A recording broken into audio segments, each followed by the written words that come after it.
ইহুদি শব্দটি দেখা বা শোনার সাথে সাথে উপমহাদেশীয় মুসলমান সমাজে বেশিরভাগ ক্ষেত্রে প্রথম যে প্রতিক্রিয়া দেখা দেয় তা হলো ক্রোধ আর ঘৃণা। আর মুসলিম জাতির যাবতীয় দুরবস্থার জন্য বরাদ্দ থাকে ইহুদিদের জন্য শাপশাপান্ত। কিন্তু এই ক্রোধানলের উৎপত্তি কবে থেকে এবং কেন? যেখানে ইসলামের গোড়া থেকে মদিনায় ইহুদি ও মুসলিম সম্প্রদায় একসাথে বসবাস করত, সেখানে এই তীব্র রেষারেষি এলোই বা কবে থেকে? ইহুদিরাই বা কিভাবে মুসলিম বা ইসলাম নিয়ে? এই প্রশ্নগুলোর উত্তর খুঁজে বের করার জন্য আজকে আমরা নিয়ে যাব ইহুদি ধর্মের প্রাচীন সময়ে, হাজার বছর আগের মধ্যপ্রাচ্য আর মিশরের মরুপ্রান্তরে। প্রথমেই আমাদের জানা দরকার ইসরায়েলের ধর্মীয় ইতিহাস কি। হিব্রু বাইবেল এবং ইসলামীয় ধর্মীয় ইতিহাস মোতাবেক হজরত ইব্রাহিম আলাইহিসসালাম মহান আল্লাহর মাধ্যমে প্রতিশ্রুত হন যে পবিত্র ভূমি কেনান তাদের সন্তানাদিকে দেওয়া হবে, যেটা বর্তমানে ফিলিস্তিন অঞ্চল। হজরত ইব্রাহিম আলাইহিসসালামের প্রধান দুই পুত্র হজরত ইসমাইল আলাইহিসসালাম আর হজরত ইসহাক আলাইহিসসালাম। ভাগ্যক্রমে হজরত ইসমাইল আলাইহিসসালাম ও তার মা হাজেরাকে আরবের মক্কায় নির্বাসনে পাঠানো হয়, আর ওদিকে কেনান দেশে রয়ে যান হজরত ইসহাক আলাইহিসসালাম এবং তার পুত্র ইয়াকুব আলাইহিসসালাম। ইয়াকুব আলাইহিসসালামের আরেক নাম ছিল ইসরাইল। তার 12 সন্তানের নামে ইসরায়েলের 12 গোত্রের নাম রাখা হয়। ঘটনাক্রমে 12 পুত্রের একজন হজরত ইউসুফ আলাইহিসসালাম ভাইদের চক্রান্তে মিশরে উপনীত হয় দাস হিসেবে। জেলের ভাত খেয়ে 7 বছর পর ভাগ্যের চাকা ঘুরে নিজেকে মিশরকর্তার ডান হাত হিসেবে আবিষ্কার করেন এবং একই সাথে তিনি হন নবী। দুর্ভিক্ষ পীড়িত অন্য ভাইরা তারই কাছে তখন সাহায্য চাইতে আসে মিশরে। কালের পরিক্রমায় শত শত বছর বাদে এই ইসরায়েলেরা মিশরের ফারাওদের দাসে পরিণত হয়, যখন এক মিশরীয় যুবরাজ রাজপরিবারের সমস্ত আয়েস থেকে বিচ্ছিন্ন হয়ে বহু বছর বাদে ইসরায়েলের নির্যাতিতদের নেতা হিসেবে আবির্ভূত হন। তিনি আর কেউ নন, হজরত মুসা আলাইহিসসালাম। লোহিত সাগর পার করে তিনি ইসরায়েল জাতিকে নিয়ে যান নদীর ওপারে, ফেরাউনের কবল থেকে মুক্ত করে। হজরত মুসা আলাইহিসসালাম পেলেন আসমানি কিতাব তাওরাত, কিন্তু তখন একেশ্বরবাদী ইহুদিরা পৌত্তলিকতায় মগ্ন হয়ে পড়ায় 40 বছর শাস্তি দেন মহান আল্লাহ তাআলা। অবশেষে হজরত ইউসা আলাইহিসসালামের নেতৃত্বে তারা কেনান দেশে উপনীত হয়। এবার তাদের কেনান জয়ের পালা। এখানে এসে আমরা বুঝতে পারি কেনান দেশের আদি নাগরিক কারা ছিল।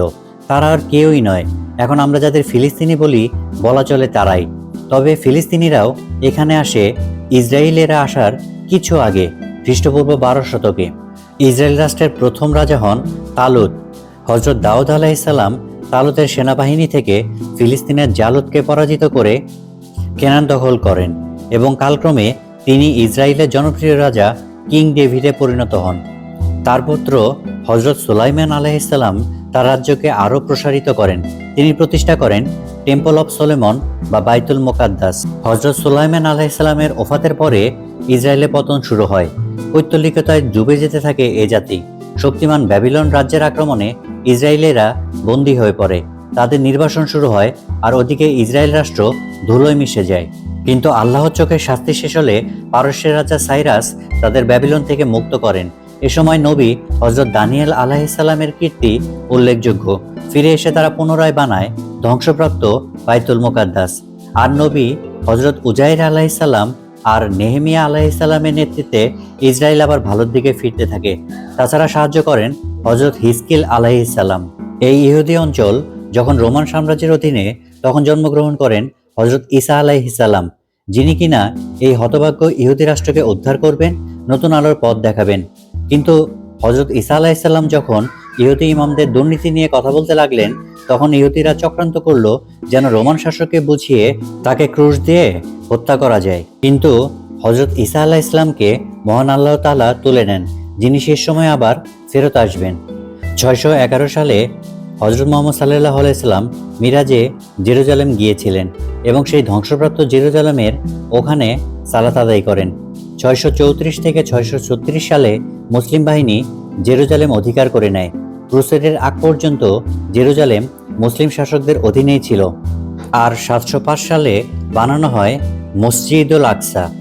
1099 সালে প্রথম ক্রুসেডে খ্রিস্টানরা জেরুজালেম দখল করে নেয়, কিন্তু 1187 সালে সুলতান সালাউদ্দিন আইয়ুবী আবার দখল করে নেন জেরুজালেম। এ সময় পর্যন্ত ইহুদিরা ওখানেই থাকত, কিন্তু ধীরে ধীরে ইউরোপে জায়গা করে নিতে থাকে তারা।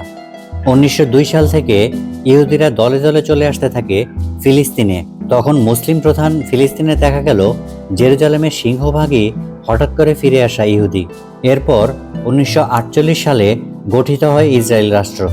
ইসরায়েল এখন পর্যন্ত অনেক যুদ্ধে জড়িয়েছে, যেমন 1948 সালে প্রথম আরব ইসরায়েল যুদ্ধ, 1956 সালে সুয়েজ সংকট বা দ্বিতীয় আরব ইসরায়েল যুদ্ধ, 1967 সালে 6 দিনের যুদ্ধ বা তৃতীয় আরব ইসরায়েল যুদ্ধ ইত্যাদি।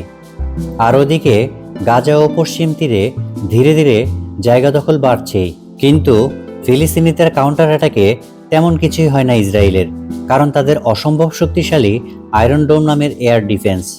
ইসরায়েলের নানা জায়গা জুড়ে বিরাজমান জালের মতো রেডার আর মিসাইল লঞ্চারের সমষ্টি হলো এই আয়রন ডোম। কোনো জায়গা থেকে মিসাইল উৎক্ষেপিত হলে সাথে সাথে আয়রন ডোম সেটিকে চিহ্নিত করে এবং ক্যালকুলেট শুরু করে দেয় এটি কোথায় গিয়ে আঘাত করবে সেটি বের করতে। যদি সেটি কোনো জনবিরল এলাকায় পড়বে বলে নিশ্চিত হওয়া যায়, তাহলে আয়রন ডোম কিছুই করবে না। আর যদি দেখা যায় এটি অধ্যুষিত এলাকার দিকে আসছে, তাহলে সংশ্লিষ্ট এলাকা থেকে অথবা যেখান থেকে সুবিধা সেখান থেকে কাউন্টার মিসাইল উৎক্ষেপিত হয়। সেগুলো আকাশে গিয়ে পিছু নেয় ইনকামিং মিসাইলের এবং সেটিকে আকাশেই ধ্বংস করে দেয়। জেরুজালেম খ্রিস্টান, ইহুদি আর মুসলিম এই 3 ধর্মাবলম্বীদেরই তীর্থস্থান। এই পবিত্র ভূমি নিয়ে মারামারির পিছনে কারণ সেই একটাই, কারা এর আসল মালিক। ফিলিস্তিনিদের ওপর অবিরাম চলতে থাকা হামলাগুলো বিশ্ববিবেককে নাড়া দিয়ে যায়, বিশেষ করে গাজার হামলাগুলো। প্রতিনিয়ত সেখানে নারী ও শিশু মারা যাচ্ছে, কিন্তু অদূর ভবিষ্যতে এই দ্বৈরথ মিটে যাবার কোনো ক্ষীণ আশাও দেখা যায় না।